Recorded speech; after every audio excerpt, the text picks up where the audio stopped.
BJP రాష్ట్ర అధ్యక్షులు రామచంద్రరావు వైఖరితో ఆ పార్టీ బీసీ వ్యతిరేకని తేలిపోయిందని ప్రభుత్వ చీఫ్ విప్ బీర్ల ఐలయ్య విమర్శించారు.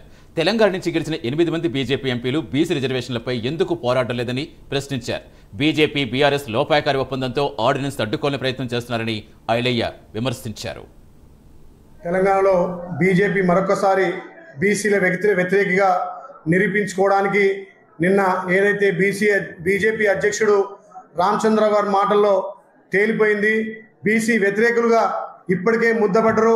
మళ్ళొక్కసారి రామచంద్రరావు గారి మాటల ద్వారా బీసీలకు రిజర్వేషన్లు అందొద్దు, బీసీలకు రిజర్వేషన్ 42% అయితే కాంగ్రెస్ పార్టీకే బీసీలంతా మొగ్గు చూపుతారని చెప్పి మొసలి కన్నీరు గారుస్తున్నటువంటి రామచంద్రరావు నీ వ్యాఖ్యలను ఖండిస్తున్నాం.